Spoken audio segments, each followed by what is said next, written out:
Funny story, short story in the Toronto Star the other day about Mike Schreiner, the Liberal of Ontario's Green Party, and his new eco-friendly home renovation that cost $300,000. Look at the picture of this home. No disrespect, Mike. I don't see where the 300 grand went, but if you talk to Mike, he is thrilled about this. Let me quote the story. Everyone's complaining about their energy bills are going up, but mine are going down. According to the Star, after spending 300 grand, his natural gas bill is down 66% and his electricity bill is cut in half. So what's that? He's saving maybe 50 or 100 bucks a month. He invested $300,000 to save 50 bucks a month. Hey, Mike, I got a deal for you. If you give me $300,000, I'll just cover your gas bill. I mean, let's just save you that money. No wonder the Star changed their original headline from him setting an example, leads by example. Yeah, what a crazy example that is. You know, the story goes on and quotes Energy Minister Bob Chiarelli of Ontario about how this is the future and how under their plans that Ontarians will use less energy. Let me quote him. He says, "We want to get that at the consumer level where people can bite into some substantive reductions." Let me be clear, not substantive reductions on their money, on their bills, but substantive reductions on the amount of energy they have.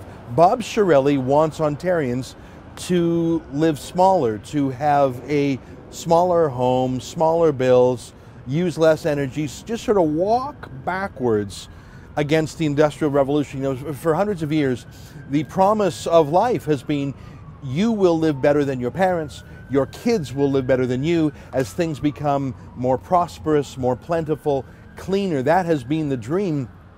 But in Ontario, because of their wacky schemes, they want to go the other way and they want you to have less, live smaller. It's actually an anti-human agenda, which is the true green agenda. Let me leave with one little observation. They talk about where Mike got the pine logs for the hardwood floor in his house.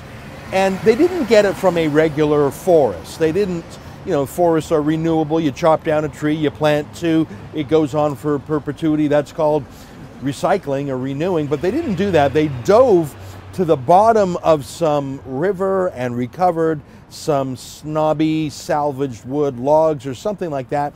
And I was just thinking of all the effort, the boat, the electricity, the diving, the crane to lift it up, to schlep it there, all this enormous effort to say you got some reclaimed logs when all wood is reclaimable and recyclable. That is anti-eco-friendly if you care about wasting resources. To spend $300,000 to save $50 is like digging up some log in the bottom of a river to save some other log in a tree that you'll just replant.